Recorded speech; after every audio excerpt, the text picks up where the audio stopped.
नमस्कार मेरे सभी प्यारे साथियों को। आशा करता हूँ आप सभी ठीक होंगे। आज हम अपना जो 6th क्लास की हिस्ट्री है उसका फर्स्ट चैप्टर कवर अप करेंगे, जो भी आपके आने वाले सी टेट में, यूपी टेट में, एस टेट में, रीट में बहुत हेल्पफुल होगा। ठीक है, तो आज हमारा पहला चैप्टर वो क्या है, क्या, कब, कहाँ और कैसे। ठीक है, इस बारे में पढ़ेंगे। भाई हम क्या करते हैं, भाई जो हमारे आज भाई जो घटना कल हुई है या परसों हुई है या 1 साल पहले हुई है या 10 साल पहले, उनको तो भाई हम अखबार के माध्यम से ही पता कर सकते हैं, न्यूज़ के माध्यम से। जो भी घटना 1000 साल पहले, 2000 साल पहले हुई है, उनको हम कैसे पता लगाते हैं, तो इस चैप्टर में पढ़ेंगे हम इन सभी के बारे में। ठीक है भाई, चलो स्टार्ट करते हैं।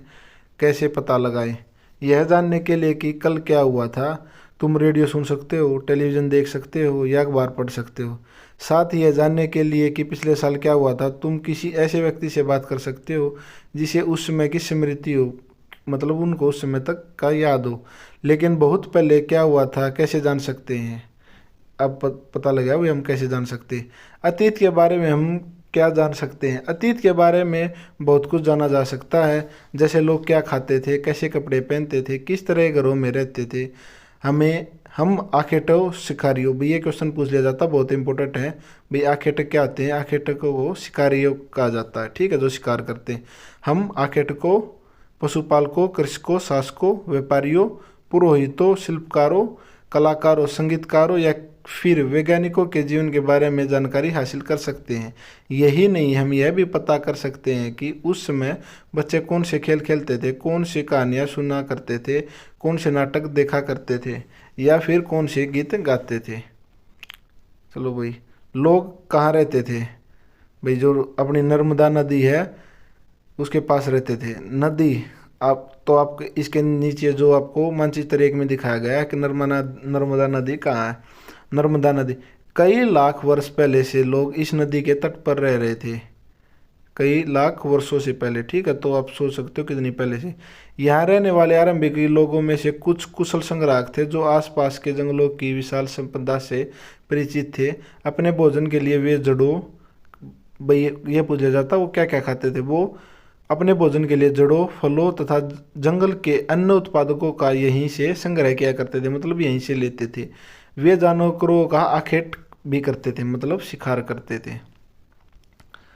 अब तुम उत्तर पश्चिम की सुलेमान और किरतर की पहाड़ियाँ पता लगाइए। ये देख ही लीजिए भाई, जो आपका उत्तर पश्चिम है ना, इधर काबुल नदी के पास किरतर और सुलेमान की पहाड़ियाँ, भाई अब इनके बारे में बताया गया है कि जो भाई सबसे पहले अनाज कहाँ उगाया जाता था। ठीक है, तो इसके बारे में बताया गया है।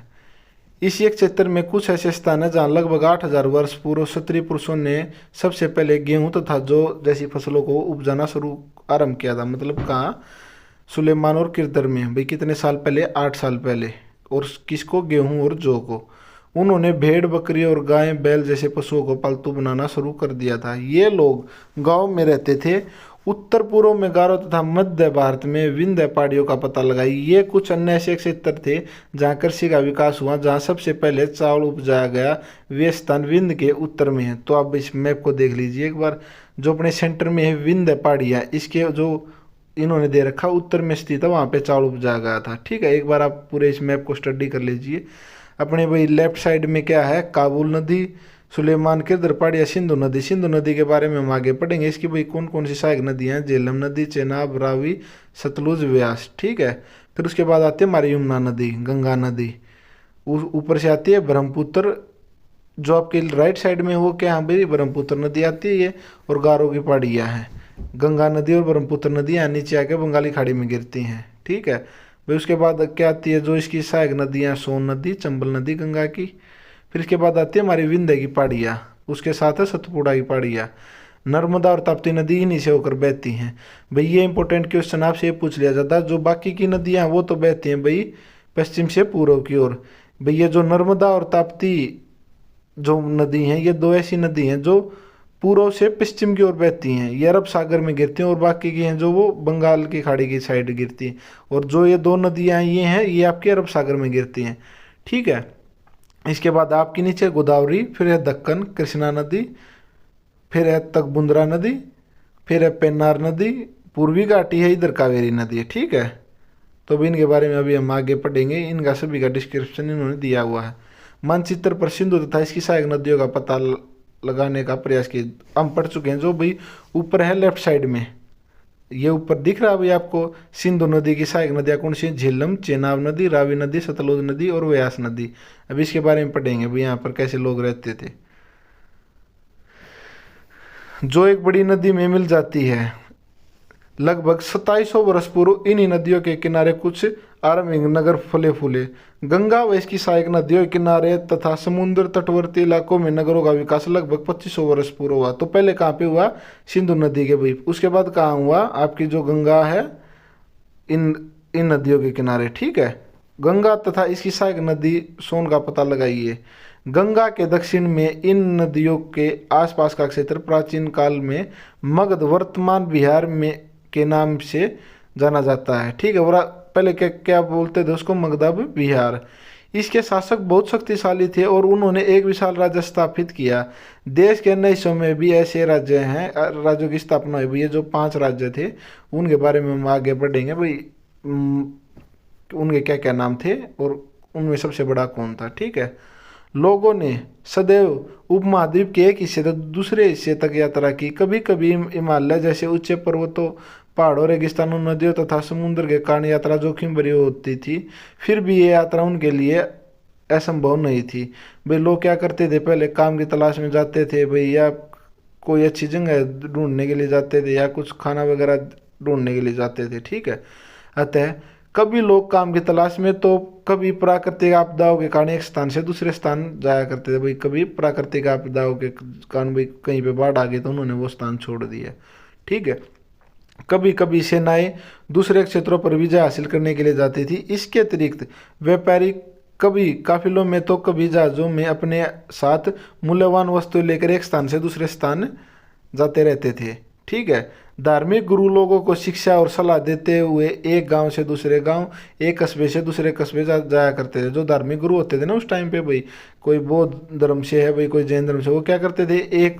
एक स्थान से दूसरे स्थान जाते रहते थे और अपनी शिक्षा देते रहते थे। कुछ लोग नए और रोचक स्थानों को खोजने की चाह में उत्सुकतावन भी यात्रा किया करते थे। इन सब यात्राओं से लोगों को एक दूसरे के विचार को जानने के अवसर मिले। भाई अब ये भी इम्पोर्टेंट है, ये पढ़ लीजिए। जो अपना भाई एशिया है उसको भाई आधुनिक भारत कौन कौन से आते हैं? दक्षिण एशिया, जो दक्षिण है, जो नीचे है, ठीक है। जो अपना एशिया का जो दक्षिण पोर्शन है, जो, ठीक है, साउथ साइड।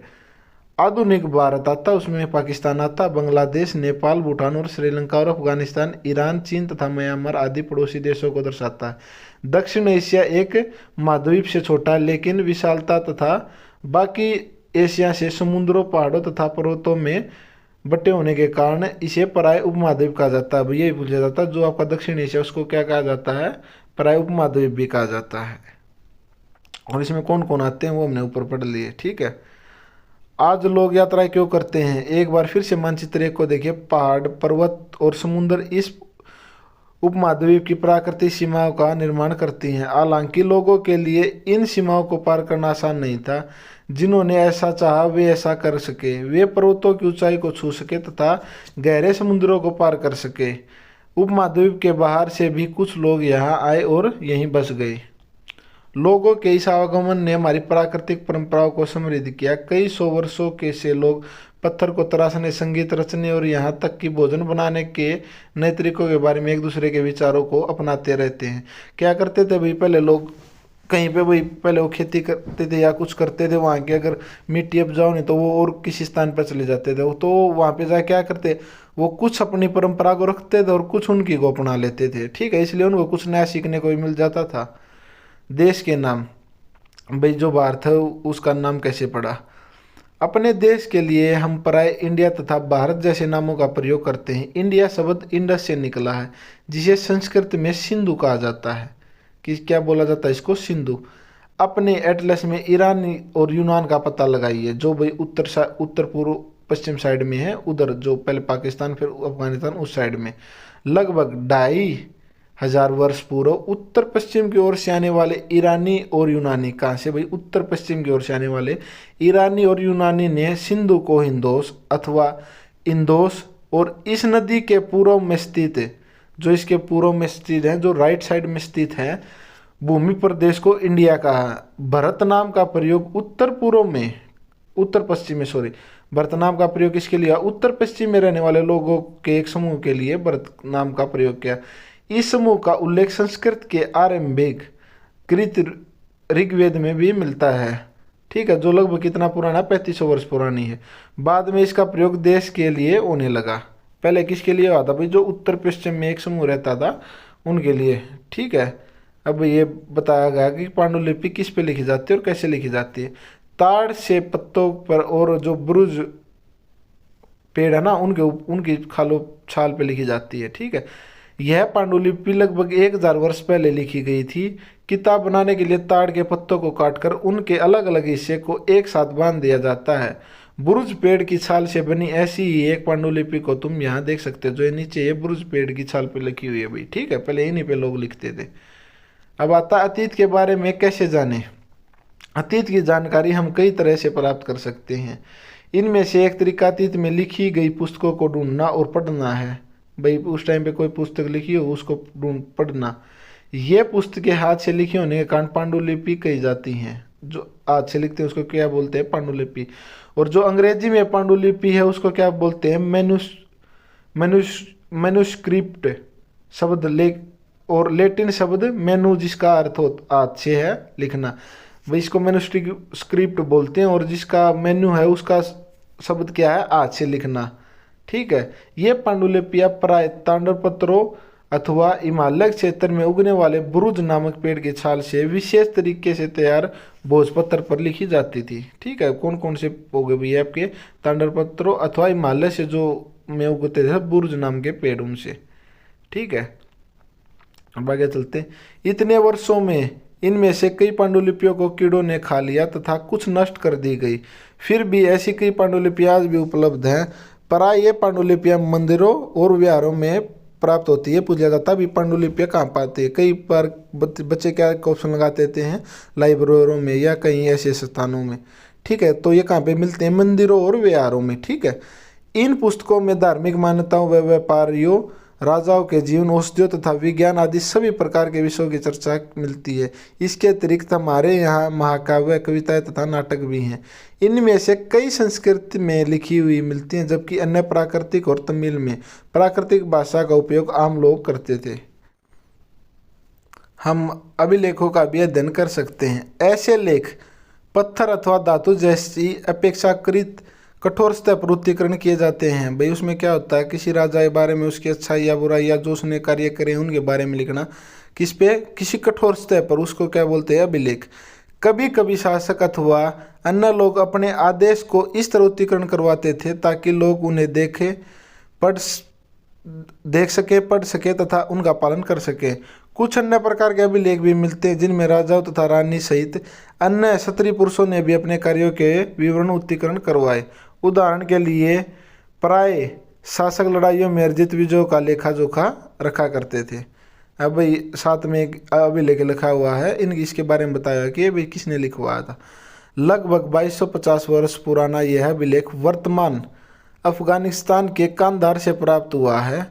यह अभिलेख अशोक नामक शासक के आदेश पर उत्तीर्ण करवाया गया था, ठीक है। अब नीचे भाई ये किस चीज़ में लिखा गया था, कौन सी भाषा में लिखा गया था? यह अभिलेख इस क्षेत्र में प्रयुक्त होने वाली यूनानी तथा आरामाइक नामक 2 विभिन्न लिपियों तथा भाषाओं में लिखा गया था। ये पूछ लिया जाता भी जो अशोक का कांधार से अभिलेख मिला था वो कौन सी भाषाओं में लिखा गया था? यूनानी तथा आरामाइक, ठीक है। अब आगे भाई, क्या तुम बता सकते हो कि कठोर स्तर पर लेख लिखने के क्या लाभ होते हैं? भाई ये एक तो ज़्यादा नष्ट नहीं होते कि भाई ये मतलब आराम से हम इनको साफ नहीं कर सकते, या मतलब हम इनको इरेज नहीं कर सकते, ये इसलिए ये गुदे जाते हैं उस पर, ठीक है। इसके अतिरिक्त अन्य कई वस्तुएं अतीत में बनी और प्रयोग में लाई जाती थी। ऐसी वस्तुओं का अध्ययन करने वाले व्यक्ति पुरातात्विक कहलाते थे। क्या कहलाते थे? पुरातात्विक, जो पुरानी वस्तुओं में अध्ययन करते थे। पुरातात्विक पत्थर और ईंट से बनी इमारतों के अवशेष, चित्रों तथा मूर्तियों का अध्ययन करते थे। वे औजारों, हथियारों, बर्तनों, आभूषणों तथा सिक्कों की प्राप्ति के लिए छानबीन तथा खुदाई भी करते थे। इनमें से कई वस्तुएं पत्थर पक्की मिट्टी तथा कुछ धातु की बनी हो सकती हैं। ऐसे तत्व कठोर तथा जल्दी नष्ट न होने वाले होते हैं। ठीक है, क्यों? वो जल्दी नष्ट नहीं होते। ठीक है। पुरातात्विक जानवरों, चिड़ियों तथा मछलियों की हड्डियां ढूंढते हैं। इससे उन्हें यह जानने में भी मदद मिलती है कि अतीत में लोग क्या खाते थे। वनस्पतियों के अवशेष बहुत मुश्किल से बच पाते हैं। यदि अन्न के दाने अथवा लकड़ी के टुकड़े जल जाते हैं तो वे जले हुए रूप में बचे रहते हैं। तो उनसे भाई वो पता लगा लेते हैं कि ये कितने पुराने हैं। ठीक है। अब भाई जो बाएं, एक प्राचीन नगर से प्राप्त पात्र, इस तरह के पात्रों का प्रयोग 4700 वर्ष पूर्व होता था। जो अपने इस साइड में, बाई साइड में एक मटका। दाएं, एक पुराना चांदी का सिक्का। इस तरह के सिक्कों का प्रयोग लगभग 2500 वर्ष पूर्व होता था अशोक के टाइम में। ठीक है भाई। अब आता, क्या पुरातात्विक उद्योग को बधुआ कपड़े के अवशेष मिलते होंगे? पांडुलिपियां, अभिलेख तथा पुरातात्विक से ज्ञात जानकारियों के लिए इतिहासकार प्राय स्रोत शब्द का प्रयोग करते हैं। जो पांडुलिपियां होती हैं, भैया अभिलेख होते हैं तथा पुरातात्व से ज्ञात जो जानकारियां उन्हें मिलते हैं, उनको क्या बोलते थे? स्रोत। इतिहासकार उन्हें कहा जाता जो अतीत का अध्ययन करते हैं, अतीत के बारे में पढ़ते हैं, पुरातात्विक की तरह ही। ठीक है। स्रोतों के प्राप्त होते ही अतीत के बारे में पढ़ना बहुत रोचक हो जाता है, क्योंकि इन स्रोतों की सहायता से हम धीरे धीरे अतीत का पुनर्निर्माण करते जाते हैं। भाई उसको दोबारा से हम पढ़ते जाते हैं, उसके बारे में जानने लगते हैं। अतः इतिहासकार तथा पुरातात्विक उन जासूसों की तरह होते हैं जो इन सभी स्रोतों का प्रयोग सुराग के रूप में कर अतीत को जानने का प्रयास करते हैं। ठीक है। उनको भी ये सुराग के रूप में लेते हैं। एक अतीत, एक या अनेक। क्या तुमने इस पुस्तक के शीर्ष हमारे अतीत पर ध्यान दिया? यहाँ अतीत शब्द का प्रयोग बहुवचन के रूप में किया गया। ऐसा इस तथ्य की ओर ध्यान दिलाने के लिए किया गया है कि अलग अलग समूह के लोगों के लिए इस अतीत के अलग अलग मायने थे। उदाहरण के लिए, आज अंडमान द्वीप के अधिकांश लोग अपना भोजन मछली पकड़कर, शिकार करके तथा फल फूल के संग्रह द्वारा प्राप्त करते हैं। इसके विपरीत शहरों में रहने वाले लोग खाद्य आपूर्ति के लिए अन्य व्यक्तियों पर निर्भर करते हैं। इस तरह के भेद अतीत में भी विद्वान थे। क्या भाई उस टाइम पे लोग क्या करते थे? जो आपका भाई राजा रानियाँ थी, उनको भी अच्छा खाना मिलता था। जो भी अपने सेवक वगैरह थे, उनको आधी बार खाना मिलता भी था और नहीं भी मिलता था। जो कृषक होते थे उन्हें भी बहुत कम मिलता था। इसी टाइप से आज भाई जो शहरों में रहते हैं, वो जो गांव में कृषि करते हैं, उनके जो उन पर निर्भर रहते हैं। इसके अतिरिक्त एक अन्य तरह का भेद, उस समय शासक अपने बीजों का लेखा जोखा रखते थे। यही कारण है कि हम उन शासकों तथा उनके द्वारा लड़ी जाने वाली लड़ाइयों के बारे में काफ़ी कुछ जानते हैं, क्योंकि वह भी अपना लेखा जोखा जो उन हारते थे या जीतते से, या उन्होंने जो जो प्राप्त किया उसके बारे में वो अपना हर चीज़ का रिकॉर्ड रखते थे। जबकि शिकारी, मछुआरे, संग्राहक, कृषक तथा पशुपालक जैसे आम आदमी प्राय अपने कार्यों का लेखा जोखा नहीं रखते थे। पुरातत्व की सहायता से हमें उनके जीवन को जानने में मदद मिलती है। हालांकि अभी भी इनके बारे में बहुत कुछ जानना शेष है।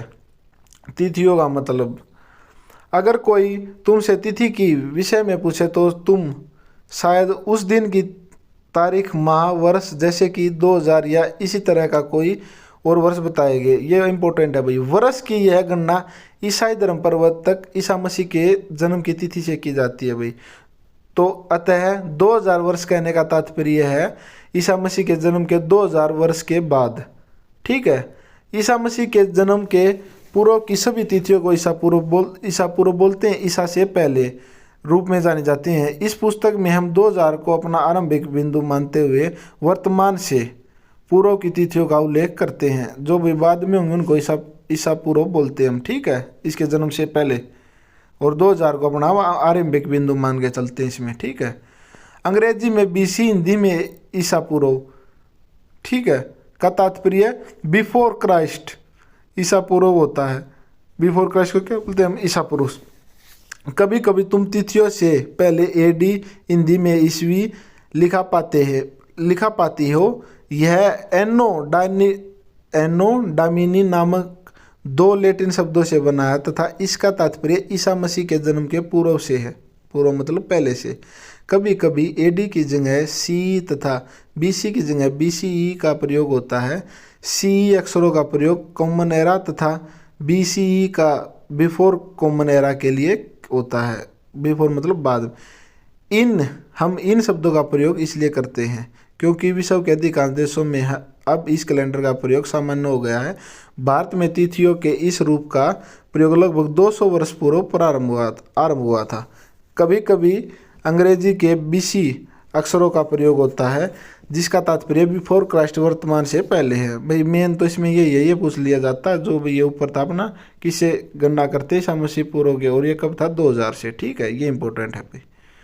भाई आपने यात्रियाँ क्यों करते थे ये भी पढ़ लिया। पांडुलिपियाँ क्या होती हैं भाई, जो ताम्र पत्थरों पे या बुरुज पे उन पे लिखी जाती है। अभिलेख जो भाई पत्थर पे उन पे लिखे जाते थे वो पुरातात्विक जो भी खोज करते थे इतिहासकार, जो पुरानी चीज़ों को स्रोत के रूप में इकट्ठा करके और उन पे वो पता लगाते। स्रोत भाई जो वो एक नमूने लेते थे किसी भी जगह से, उनको पता चल पाए हाँ जी ये क्या है। अज्ञात लिपि वो अर्थ निकालना, ये भाई हम सब पढ़ चुके हैं। ये अपनी कुछ इंपॉर्टेंट तिथियाँ भाई, जो कुछ इंपॉर्टेंट तिथियाँ हैं ये हर बार पूछी जाती हैं, तो आप इनको अच्छे से याद कर ले। कृषि का आरंभ 8000 वर्ष पूर्व। ठीक है। सिंधु सभ्यता की प्रथम नगर कब था? 4700 वर्ष पूर्व। गंगा घाटी के नगर मगध का बड़ा राज्य था। गंगा घाटी के नगर था उसमें बड़ा राज्य था मगध। मगध का जो वो तो कब था?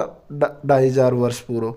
और वर्तमान लगभग 2000 वर्ष पूर्व। वर्तमान तो क्यों? क्योंकि यही ईसा मसीह से हम लगाते हैं वर्तमान, तो वर्तमान है 2000 वर्ष पूर्व। तो भाई अब ये इसके क्वेश्चन आंसर हैं। नर्मदा घाटी, नर्मदा घाटी का क्या भाई? आखेटक तथा संग्राग। उसके बाद हमारा मगध, मगध क्या था भाई? पहला बड़ा राज्य था। उसके बाद है गारो पहाड़ियाँ, यहाँ पे क्या था भाई? गारो पहाड़ियाँ में आरंभिक कृषि थी इधर। ठीक है। सिंधु तथा इसकी सहायक नदियों में क्या था भाई? प्रथम नगर था। और जो गंगा घाटी है, गंगा घाटी क्या है भाई? लगभग 2500 वर्ष पूर्व के नगर थे इधर। ठीक है। तो अब आज हमारा ये चैप्टर कंप्लीट होता है। इसके बाद भाई हम अपना सेकंड चैप्टर कवर अप करेंगे। ओके, धन्यवाद।